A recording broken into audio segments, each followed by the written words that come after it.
Bakit musika nanginginig ang mundo sa maliit na kapuluang ito? Isang simulasyon ang isinagawa ng Amerika sa likod ng gobyerno nito. Dahil sa resulta, maging ang propesor ng Harvard University ay nawalan ng salita. Teoretikal, imposible ang datos na iyan, ang sabi. Isang dalubhasa sa militar ng Rusya ang nagsabing mas nakakatakot ito kaysa sa mga sandatang nuklear at ito ang bansang hinihinga ng tulong ng NATO. Hindi ito isang superpower sa militar o sa yaman ng likas na kalikasan. Ito ay ang Pilipinas, kung saan tayo naninirahan. Isang pagkabigla na bumaligtad sa mundo. Ano kaya ang nakita nila sa Pilipinas? Hindi lamang ito kapangyarihan sa ekonomiya. Hindi lang din ito kakayahan sa teknolohiya. May isang lihim na nakatago roon na kayang palitan ang lahat ng aklat-aralin sa buong mundo. Ngayon, ilalabas ko ang lahat ng mapagmataas ngunit kagulat-gulat na katotohanan. Handa na ba kayo? Ang Amerika, ang bansang malakas sa lakas. Ang Pilipinas, ang tanging bansang kinilala ng professor ng Harvard. Ang dahilan kung bakit nagulat ang mundo. Alam ba ninyo kung nasaan ang pinakaperpektong bansa kung saan nag-evolve ang tadhana? Nagulantang ang buong akademikong mundo sa deklarasyong ito ni Professor Dr. Elias Eli Ricardo ng Harvard University. Bilis ng pagsusuri ng wika, 2.4 beses. Epektibidad ng pag-aaral, 1.8 beses. Konsistensiya ng lohikal na istruktura, 99.7%. Ang lahat ng mga datos na ito ay tumuturo lamang sa isang bansa. Gayunpaman, may ilang sumisigaw pa rin. Panggagaya lamang iyan, sabi nila.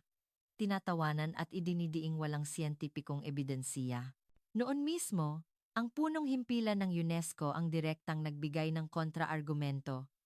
Ang Pilipinas ay isang kagalang-galang na bansa na nag-evolve mula sa sistema ng pagsulat patungo sa kultura at pagkatapos ay sa sibilisasyon. Ngayon, sabay-sabay na nagtanong ang buong mundo. Ang direksyon ba na tinatahak ng sangkatauhan ay ang bansang iniisip natin? Dadalhin ko kayo sa nakakagulat na eksena na iyan ngayon. Ang nakakagimbal na kuwento na nagmula sa Amerika. Simulan na natin. At mangyaring mag-iwan ng komento kung saan kayo nanonood. Gusto ko ring marinig ang inyong mga kwento. Bago iyan, isang maliit na pabor. Pakipindot ang subscribe at like na button na isang pindot lang. Malaking tulong ito sa paggawa ng video. Tara na sa pangunahing paksa, ang pinakamaliit na superpower sa mundo. Puno ba ng kontradiksyon ang mga salitang ito? Ganoon din ang naisip ko. Ngunit nang makita ko ang isinulat ni Professor Ricardo sa pisara, nagbago ang lahat. Ang Pilipinas ay bansa na nagpapagalaw sa mga superpower ng walang sandata. Tumingin ang propesor. At sinabing hindi Amerika ang kinakausap ng NATO sa kasalukuyan, 2020, kundi ang Pilipinas.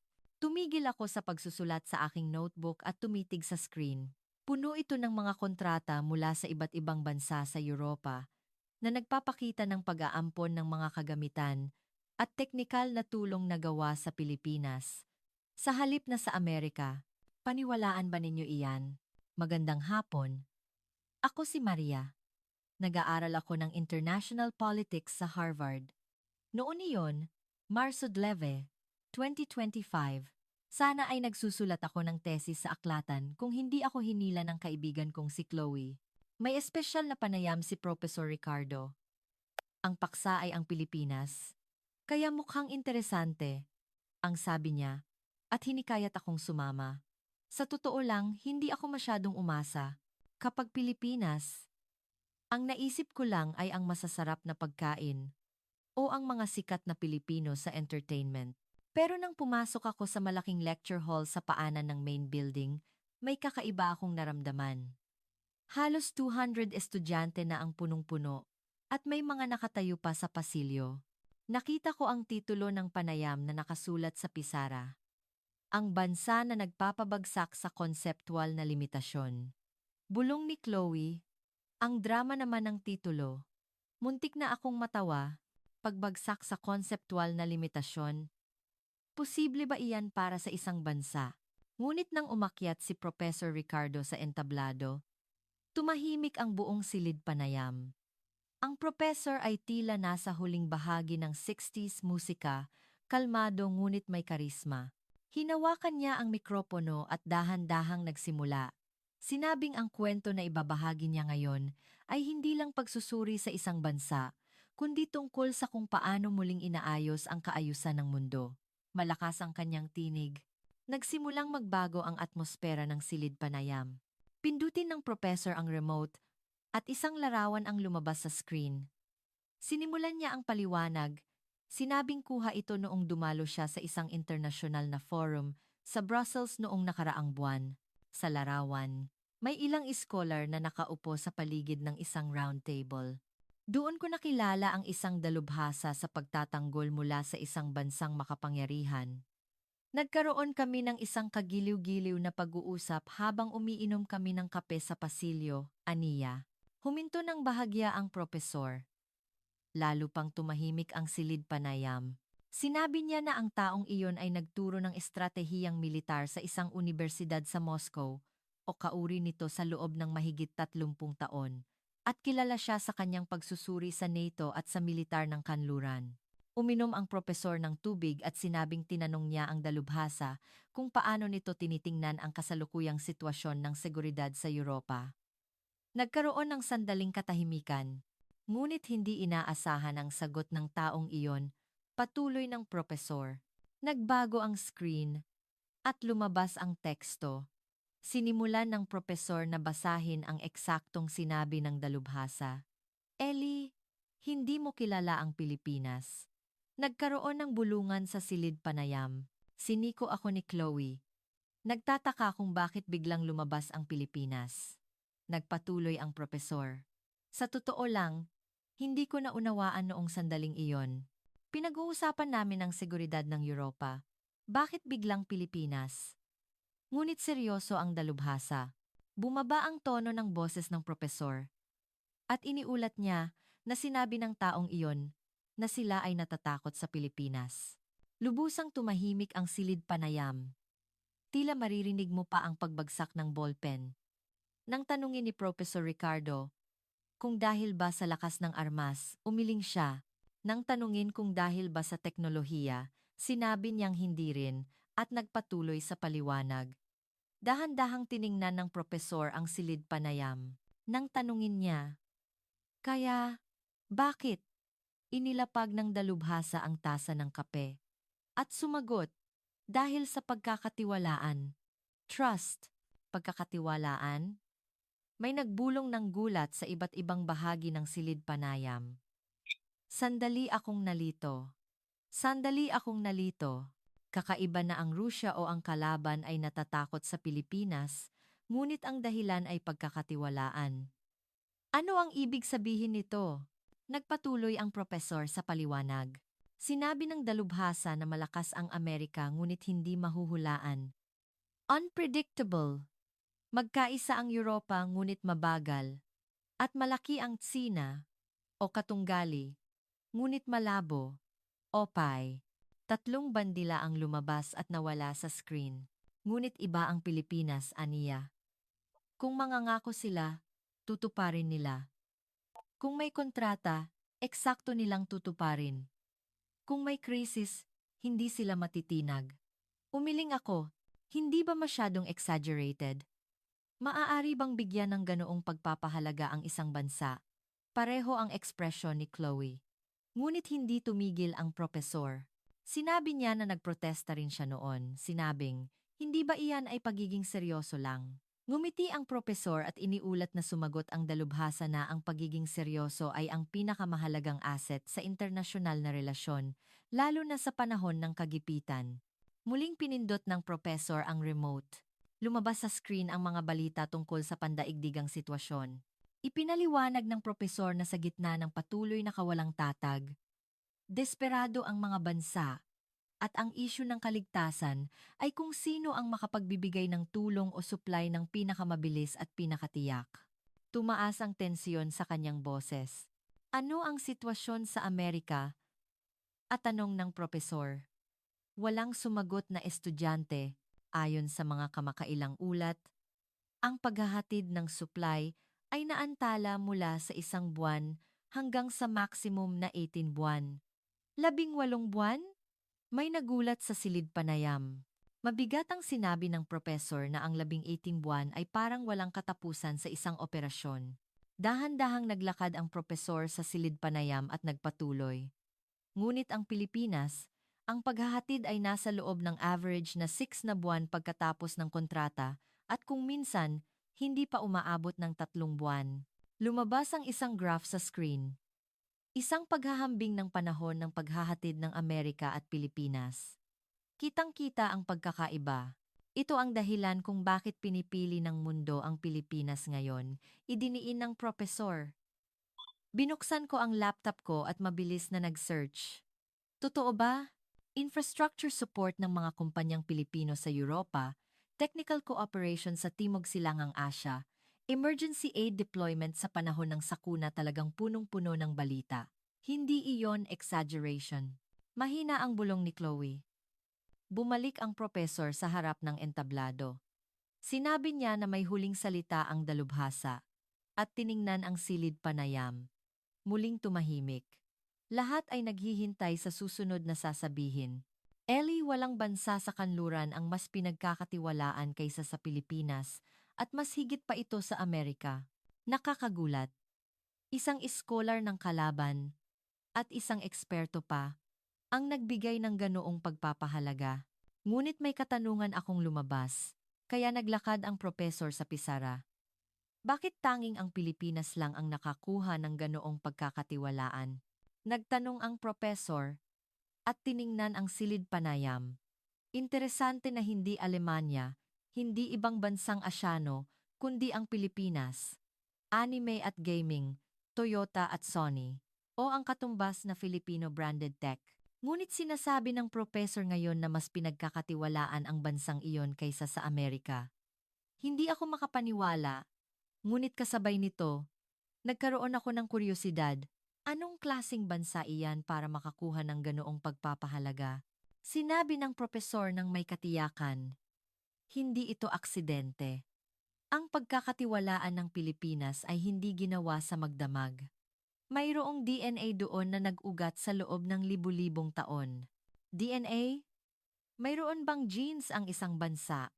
Naghihintay ang buong silid panayam sa susunod na sasabihin ng propesor. May isa pang sinabi ang dalubhasa sa Brussels. Ang mga Pilipino ay may katangian na mas malakas sa malakas at mas maawain sa mahina, at ito ang pinakakakilabot na kombinasyon sa internasyonal na relasyon. Kakilabot na kombinasyon. Ano ang ibig sabihin nito? Nagsimula ang propesor sa paliwanag. Ibig sabihin hindi sila nagpapatalo sa mga superpower at mabilis silang magbigay ng tulong sa mga kaalyado na nasa krisis o nangangailangan. Itinuro ng propesor ang screen at sinabing nararanasan mismo iyan ng mundo ngayon. Habang nabibigo ang mga superpower na tuparin ang kanilang mga pangako, ang Pilipinas ay kumikilos ng mabilis at eksakto. Ito ang dahilan kung bakit ang mundo ay nakatuon sa Pilipinas.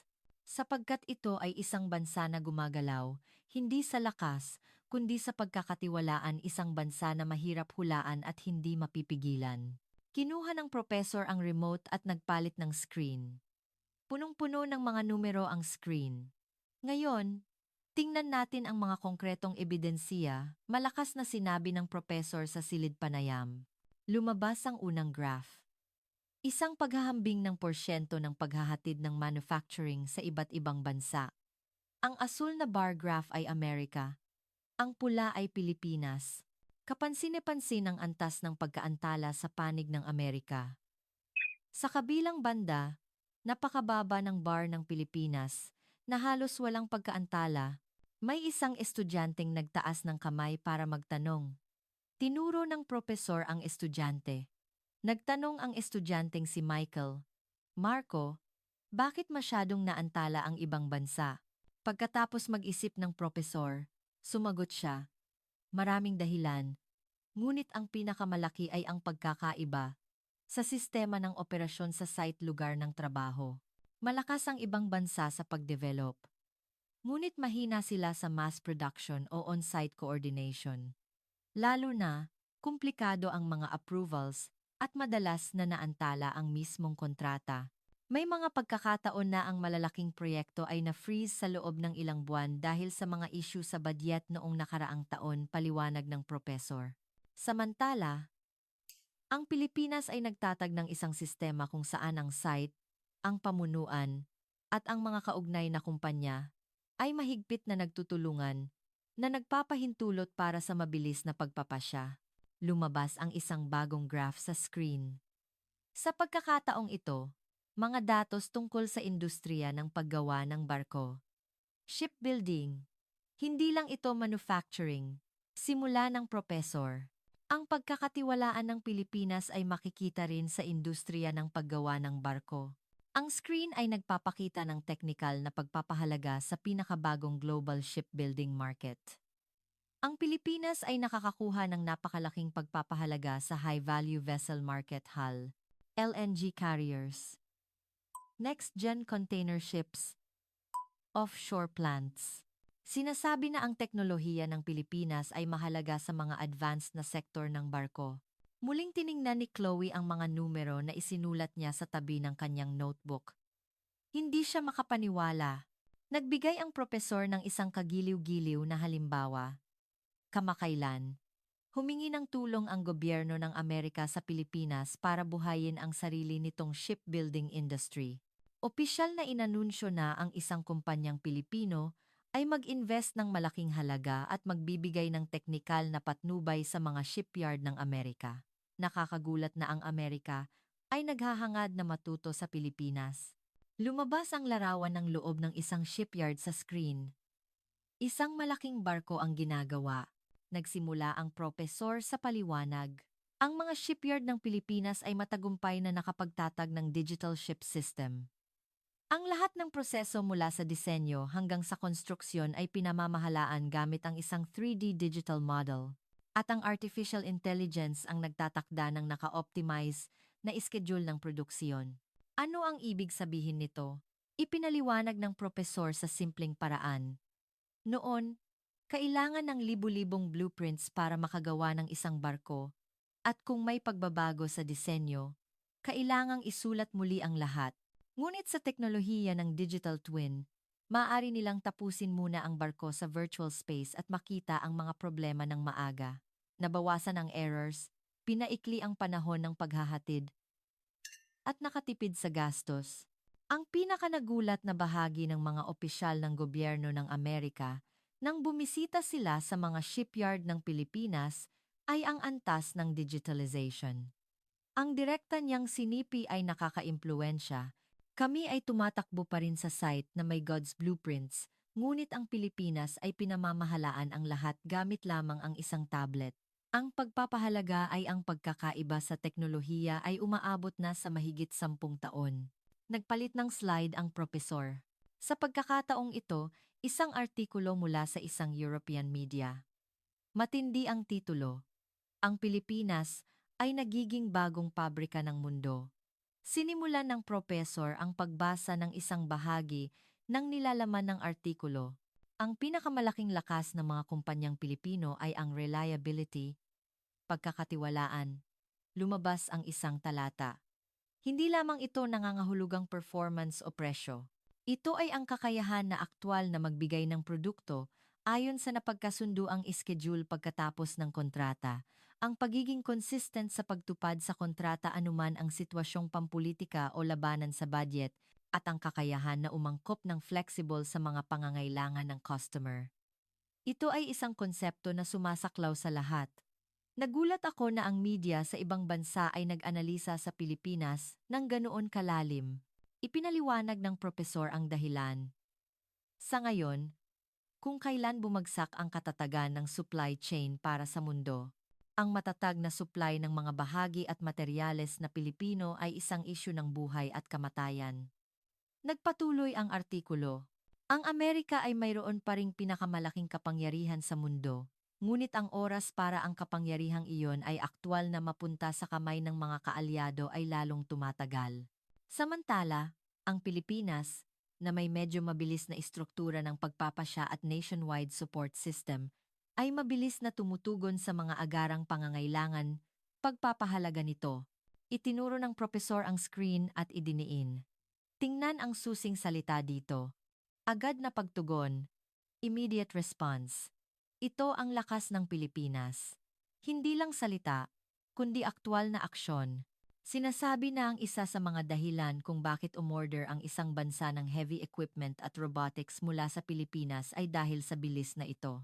Kung umorder sila ng produkto sa ibang bansa, kailangan nilang maghintay ng ilang taon, ngunit ang produkto ng Pilipinas ay maaaring maihatid sa loob ng isang taon. Malinaw ang pagpipilian. Lumabas ang isa pang graph sa screen. Ang trend ng pagtaas ng export ng industriya ng Pilipinas sa mga nagdaang taon. Ito ay gumuhit ng isang matalim na pataas na kurba. Mahinang nagpahayag ng paghanga si Chloe.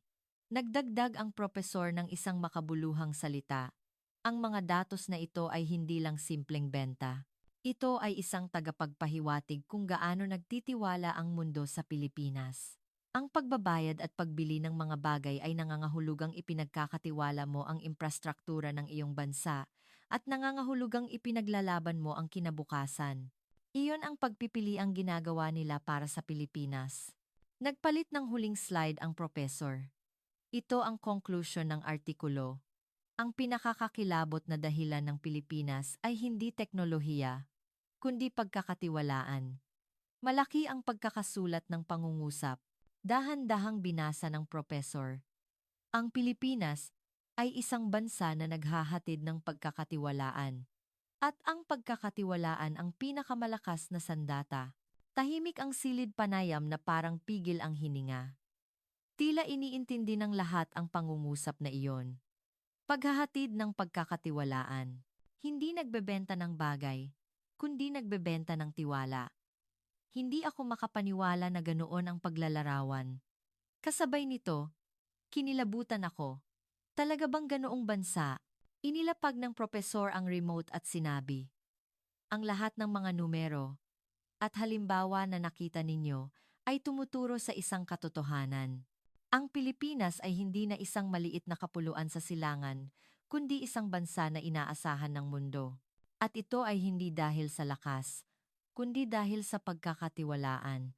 Nakita ko ang mga estudyanteng tumatango sa iba't ibang bahagi ng silid panayam. Ngunit may nananatili pa ring tanong. Paano? Paanong naging posible ito? Hindi ba ang Pilipinas ay isang bansa rin na may mga problema? Nagulo ang isip ko. Sapat na ang ebidensiya, ngunit malabo pa rin ang dahilan. At alam din iyon ng propesor.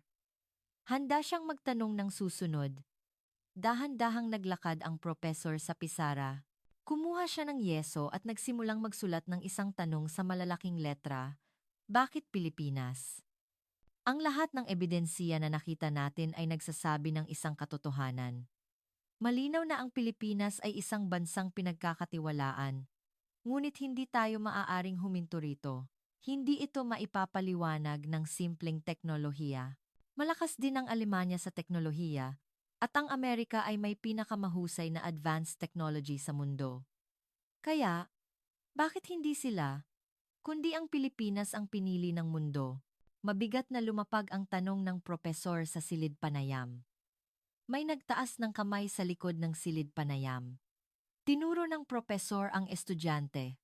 Si Marco, isang estudyanteng Pilipino o PhilAm. Kilala siyang laging nagtatanong ng lohikal at matatalim na tanong. Binuhat ni Marco ang kanyang laptop at nagsimula. Professor, ang mga datos na ipinakita ninyo ay kagiliw-giliw, ngunit may isang bahagi na hindi ninyo napansin. Ang teknolohiya ng Pilipinas ay marami ring inangkat mula sa kanluran. Simula pa noong panahon ng pagbabago, at ang pag-unlad pagkatapos ng digmaan ay resulta ng tulong ng Amerika. Bahagyang nagbago ang atmosfera ng silid panayam.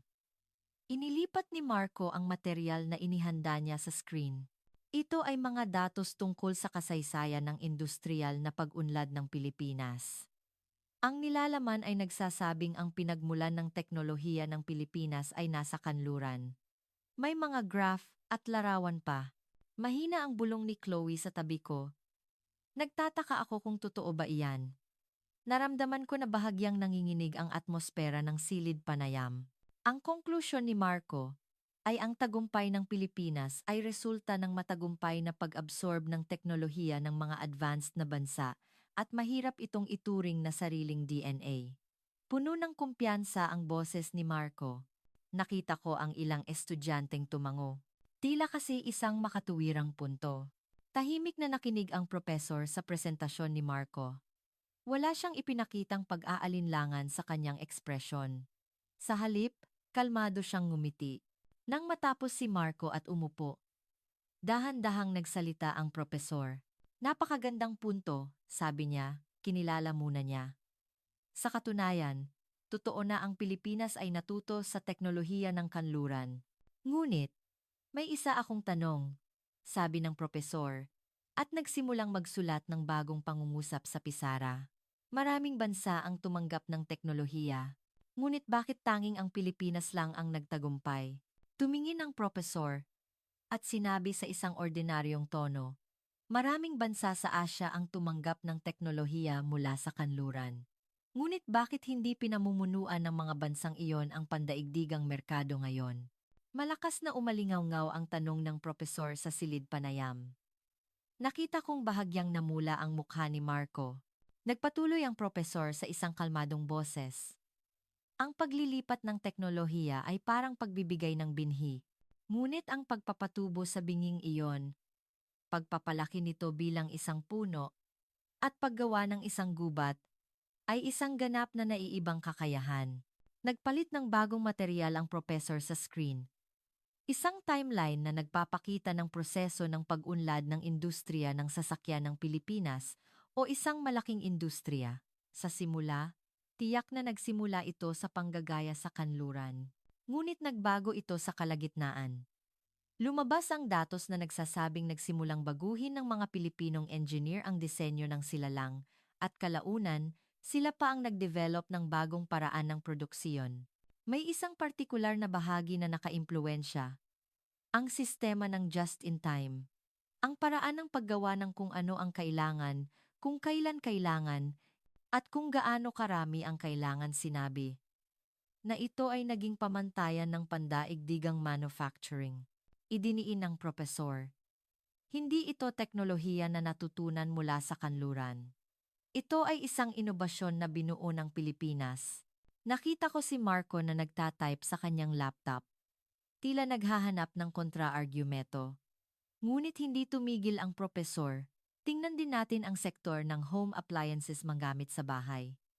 Nagpalit siya ng bagong slide. Lumabas ang datos na nagsasabing pagkatapos tanggapin ang teknolohiya, pinaliit at pinagaan ito ng Pilipinas, at lubos na pinabuti ang tibay durability. Bilang resulta, ang pagganap ay naging mas mahusay kaysa sa orihinal na produkto at ngayon, ang mundo naman ang bumibili ng mga bahagi ng Pilipinas. Nagdagdag ang propesor ng isang makabuluhang salita. Ang pag-aaral ng teknolohiya ay panggagaya, ngunit ang pagpapabuti at pag-unlad nito ay imahinasyon. Hindi lang ginamit ng Pilipinas ang teknolohiyang natanggap nila, kundi gumawa sila ng mas mahusay. Ito ang pagkakaiba sa ibang bansa. Nakita kong bahagyang nanginginig ang kamay ni Marco. Tila hindi siya makahanap ng material para magprotesta. Naglakad muli ang propesor sa pisara. Ngayon, bumalik tayo sa pangunahing tanong, sabi niya. Kumuha ng yeso. Ibaba ang ipinanganak na Pilipino. Isinulat niya ang tanong at tumalikod. Sumagot. Ang mga Pilipino ay parehong tao. At wala silang espesyal na genes. Ngunit mayroong DNA ang Pilipinas. Ipinahayag ng propesor. Ipinaliwanag niya na hindi ito biological DNA, kundi cultural DNA. Ito ay isang paraan ng pag-iisip, sistema ng halaga, at pattern ng pag-uugali na nabuo sa loob ng libu-libong taon. Ito ang pinagmulan ng lakas na tumatanggap ng teknolohiya at gumagawa ng mas mahusay, aniya. Muling nag-concentrate ang silid panayam. Lahat ay naghihintay sa susunod na sasabihin ng propesor. Nagsimulang magsulat ang propesor ng malalaking letra sa pisara. Ang tatlong DNA. Huminto siya at dahan-dahang tiningnan ang silid panayam. Ang una, ang DNA ng malasakit deep care, responsibly.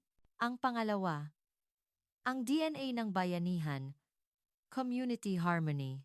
Ang pangatlo, ang DNA ng diskarte, resourcefulness, evolution. Nagsimula akong magtaka kung ano ang ibig sabihin ng mga ito. Ang ekspresyon ng DNA ay tila kakaiba sa simula. Ngunit habang nakikinig ako sa paliwanag ng propesor, unti-unti ko itong naiintindihan. Ang paraan ng pagpasa ng kultura sa henerasyon ay parang genes. Hindi ito nakikita, ngunit tiyak na umiiral at nagpapatuloy sa iba't ibang henerasyon. Nakita ko si Marco na nakayuko pa rin. Narinig kong tinatanong ng kaibigan niya sa tabi niya. Ayos ka lang. Mahinang tumango si Marco, ngunit walang lakas sa kanyang boses. Tila malaki ang shock na nasaksihan niya ang pagbagsak ng kanyang argumento.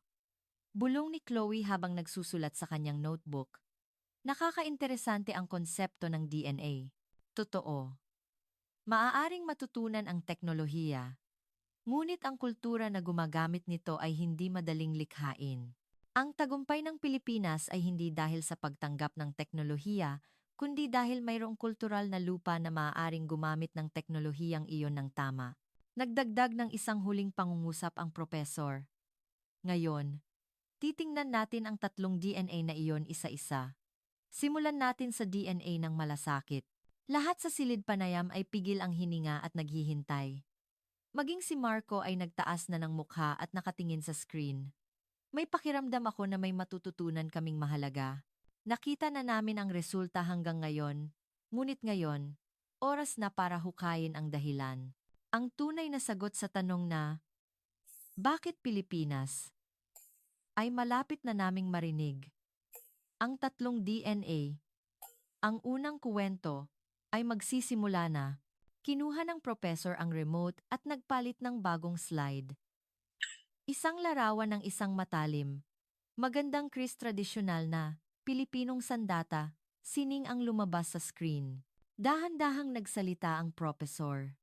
Para ipaliwanag ang una, ang DNA ng malasakit at husay. Kailangan nating bumalik sa nakaraan. Ilang daan, o kahit libu-libong taon. Lumabas ang teksto sa screen, diwa ng artisan, mastery, husay Pinoy, Filipino excellence, malasakit, deep care. Tinanong ng propesor kung alam namin kung ano ang kahulugan ng Chris sa kasaysayan ng tao. Nagsimula ang propesor sa paliwanag. Hindi lamang ito isang sandata, kundi isang sining ng bakal na dinalisay hanggang sa sukdulan. Pinapatigas ang bakal ng libu-libong beses. Tinitiklop at pinatutunaw para alisin ang mga dumi. Idiniin ng propesor. Pansinin ang husay at pagkapino. Precision na ito. Ang mga mikroskopikong layer na nagsasapawan at gumuguhit ng isang kurba na walang anumang maliit na depekto. Ito ay isang antas na mahirap kopyahin kahit sa modernong teknolohiya. Naglabas ang propesor ng bagong datos. Isang research paper tungkol sa proseso ng paggawa ng tradisyonal na Chris. Ang pagkontrol sa temperatura, ang paghahalo ng materyales, ang timing ng pagpapalamig lahat ay batay sa kaalaman na pinamamahalaan na parang eksaktong datos, hindi lang intuition. Nagtanong ang propesor ng isang makabuluhang tanong. Tahimik ang silid panayam. Walang makasagot. Sinabi ng propesor ang sagot. Ang modernong proseso ng paggawa ng semiconductor. Agad akong kinilabutan. Dalawang larawan ang lumabas ng magkatabi sa screen. Sa kaliwa, isang panday na Pilipino ang nagpapatunaw ng bakal. Sa kanan, ang proseso ng paggawa ng wafer ng semiconductor. Sinimulan ng propesor ang paghahambing isa-isa. Ang proseso ng pagpapadalisay na nag-aalis ng dumi ay katulad ng pamamahala sa kadalisayan, purity ng semiconductor, at ang pagkontrol sa temperatura ay katulad ng proseso ng heat treatment. Libu-libong taon na, hinahangad na nila ang katumpakan na parang nano-level. Siyempre, iba ang unit ng pagsukat, ngunit ang espiritu ng paghahangad sa perfection ay pareho. Ang diwa ng artisan na hindi pinahihintulutan ang kahit na maliit na pagkakamali ay nagsimula rito. Inilagay ko ang kamay ko sa aking baba at nag-isip. Maaari palang magkonekta ang nakaraan at kasalukuyan ng ganito. Hindi aksidente na ang Pilipinong industriya ng materyales at high-tech na paggawa ay nasa pinakamataas na antas sa mundo. Ang pagkapit sa husay at ang paghahangad sa perfection na nagpatuloy mula pa noong sinaunang panahon ay nakaukit sa DNA na parang genes. Ngunit may mas mahalagang tanong pa, sabi ng propesor. Bakit kailangang gumawa ng ganoon kapino? Nagsimula ang propesor sa paliwanag ng seryoso. Ang Pilipinas ay isang kapuluan na salat sa likas na yaman. Hindi ito maaaring lumaban sa dami. Kaya, kailangan itong lumaban sa kalidad, quality. Kahit isang bagay lang ang gawin, kailangang mas matibay ito at mas mahusay kaysa sa saan man. Lumabas ang bagong teksto sa screen. Kung walang yaman, pakinisin ang kakayahan. Ang espiritu na ito ang pinagmulan ng dahilan kung bakit ang mga Pilipino ay mahigpit sa teknolohiya at hindi nagkokompromiso sa kalidad. Hindi lang ito pride, kundi survival instinct. Nagkaroon ng katahimikan sa silid panayam. Hindi lang ito tungkol sa teknolohiya, kundi tungkol sa survival strategy ng isang bansa. Nakita ko si Marco na nagsusulat ng masigasig sa kanyang notebook. Nawala ang naunang awkward na ekspresyon at seryoso siyang nagtitake ng notes. Inilipat ng propesor ang oras sa kasalukuyan. Muling lumabas ang kuwento ng industriya ng paggawa ng barko at robotics ng Pilipinas. Naaalala niyo ba ang teknolohiya ng digital shipyard na nakita natin kanina? Ang ugat ng husay na iyon ay nasa diwa ng artisan na ito, sabi ng propesor. Ang perfectionism na hindi nagpapahintulot ng pagkakamali, ang sistema na kumokontrol ng eksakto sa bawat proseso. Ang lahat ng ito ay minana mula sa DNA ng mga ninuno. May isang partikular na bahagi na nakaimpluwensya. Ibinahagi ng propesor ang nilalaman ng kanyang interview sa isang Pilipinong engineer. Hindi kami nagpapahintulot ng 0.1 millimeters na pagkakamali dahil kung masisira ang pagkakatiwalaan, wala nang susunod na pagkakataon. Ito ay mga salita na puno ng responsibilidad at malasakit. Nagdagdag ang propesor, ito ang diwa ng mga artisan. Ang responsibilidad na kung gumawa ka ng hindi perpekto, maaaring malagay sa panganib ang buhay ng gagamit nito. Kaya, hinangad nila ang perfection. Ang huling slide ay lumabas sa screen. Ang lahi na lumalakas tuwing may krisis. Nagsimula ang propesor sa paliwanag. Kung titingnan mo ang kasaysayan ng Pilipinas, sa tuwing may krisis o kahirapan, nalampasan nila ito sa pamamagitan ng teknikal na inobasyon. Pagkatapos ng digmaan, gumawa sila ng mga produkto na may pinakamataas na kalidad sa mundo mula sa wala, at noong panahon ng oil shock, dinalisay nila ang teknolohiya ng energy saving. Bakit? Nagtanong ang propesor. Madali lang ang sagot. Dahil alam nila na ang krisis ay pagkakataon para sa pagbabago at para mabuhay, kailangan nilang mag-evolve. Nagsimulang tumibok ang puso ko. Hindi lang ito isang lecture sa kasaysayan. Ito ay isang oras ng pag-analisa sa survival behavior ng isang bansa. Nagsimulang lumitaw ang isang dambuhala na naguugnay mula sa dulo ng isang maliit na krisis hanggang sa tagumpay ng modernong Pilipinas. Gumuhit muli ang propesor ng mahabang guhit sa pisara. DNA ng husay. Ginawang pagkakataon. Ang krisis sa kaligtasan. Tumingin siya sa silid panayam. Pagkatapos tapusin ang pagbubuod. Ito ang dahilan kung bakit naging pinakamahusay ang Pilipinas sa malasakit at paggawa. Ang binhi na itinanim ng mga artisan libu-libong taon na ang nakalipas ay namumulaklak ngayon. Nagsulat ako sa aking notebook habang gumuguhit ng guhit. DNA ng husay. DNA ng survival. Ngayon, nagtataka na ako tungkol sa pangalawang DNA. Uminom ng tubig ang propesor at huminga. May mga bulungan ang mga estudyante sa iba't ibang bahagi ng silid panayam. Naglakad muli ang propesor sa pisara. Kumuha siya ng yeso at nagsimulang gumuhit ng isang malaking bilog. Dumako na tayo sa pangalawang DNA. Malakas ang kanyang boses. DNA ng bayanihan, community harmony. Nagsimula siyang magsulat ng mga kurba na letra sa loob ng bilog. Alibata, baybayin. Tumugon ang mga estudyanteng may alam sa kulturang Pilipino sa iba't ibang bahagi ng silid panayam. Ngumiti ang propesor at sinabi, ang Pilipinas ay may kultura ng wika na umuunlad mula sa sinaunang baybayin hanggang sa modernong Filipino. Nagsimula ang propesor sa paliwanag. Noon, ang pagsulat ay para lamang sa mga mayayaman o prinsipalya. Ngunit ang mga Pilipino ay nagkaroon ng paraan para maging malambot at madaling matutunan ng lahat, lalo na sa kultura ng oral tradition at pagiging mapagkumbaba. Ano ang ibig sabihin nito? Tanong ng propesor. Sumagot siya, demokratisasyon ng kaalaman.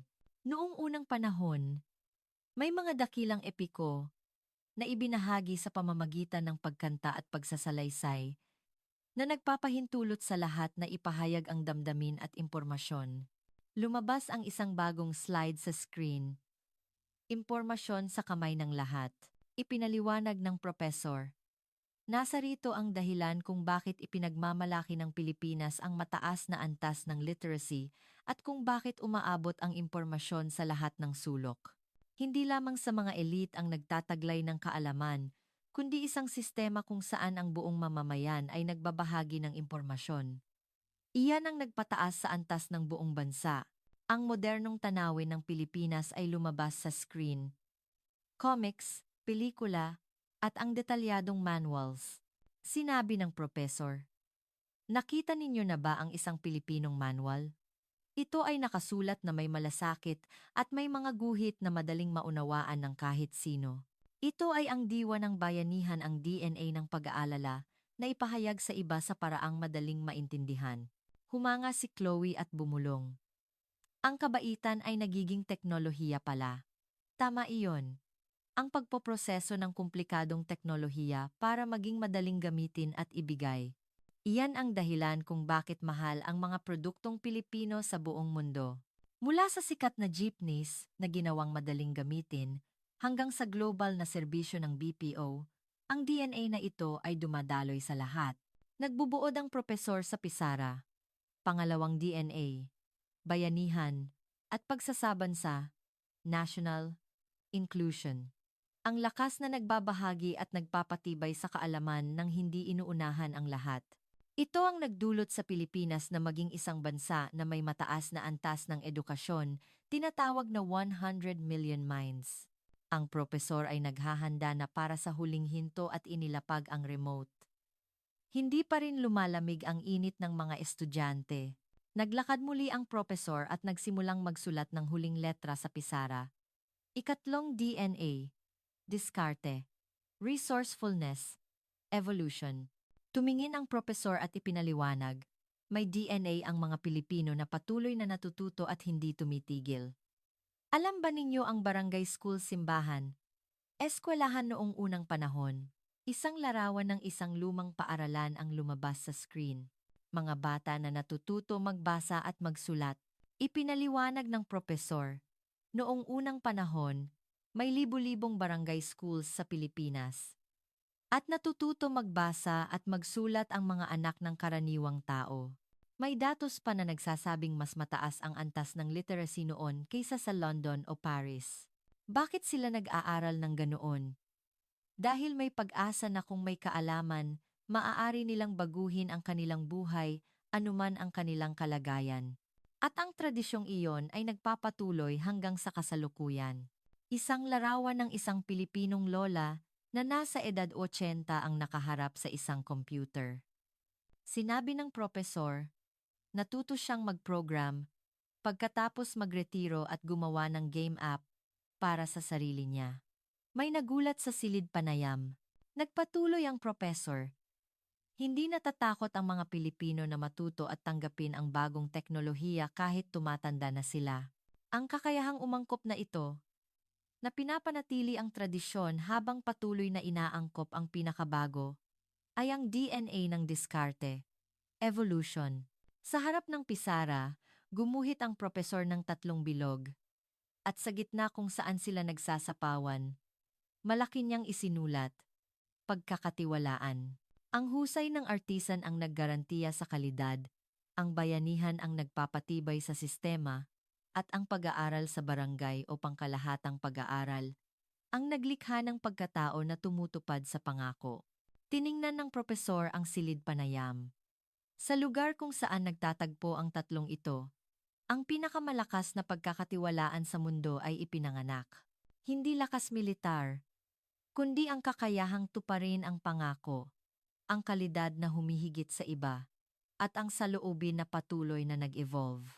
Pinipili ng mundo ang Pilipinas bilang partner. Muling lumabas ang larawan ng Brussels sa screen. Ellie, ang Pilipinas ay hindi isang bansa na nagbabago sa mundo sa pamamagitan ng lakas. Ito ay isang bansa na nagbabago sa mundo sa pamamagitan ng pagkakatiwalaan. At iyan ay mas mahirap kalabanin kaysa sa sandatang nuklear. Maaari mong pigilan ang lakas, ngunit paano mo mapipigilan ang pagkakatiwalaan? Paano mo pipigilan ang mga tao na kusang pumili sa Pilipinas? Nagpalit ng huling slide ang propesor. Isang blankong screen na may isang linya lang ng pangungusap. Ang hindi. Nakikita ang pinakamalakas.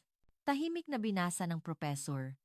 Ang mga tangke at misil ay nakikita, ngunit ang pagkakatiwalaan, integridad, responsibilidad ang mga hindi nakikitang bagay na ito ay sa totoo lang mas malakas kaysa sa anumang armas. Iyan mismo ang lakas na taglay ng Pilipinas. Isang bansa na may kaunting yaman ngunit ang tao ang yaman. Isang bansa na may maliit na teritoryo ngunit malawak ang pagkakatiwalaan.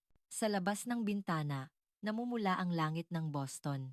Ang narinig ko ngayon ay hindi lang kuwento ng isang bansa, kundi marahil isang pahiwatig para sa hinaharap ng sangkatauhan. Ang posibilidad na mababago ang mundo, hindi sa lakas kundi sa pagkakatiwalaan, hindi sa labanan kundi sa kooperasyon.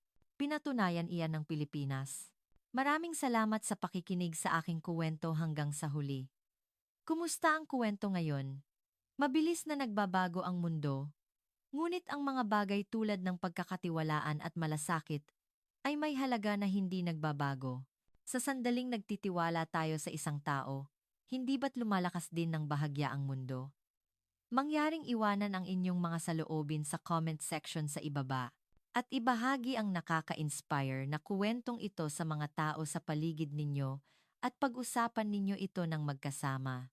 Panghuli, ang subscribe, like, at notification settings na tatagal lang ng 1 segundo ay malaking tulong sa paggawa ng video. Ito ang inyong koleksiyon ng inspirasyon na nagbabahagi ng malasakit sa inyo. Magkaroon kayo ng masayang araw ngayon.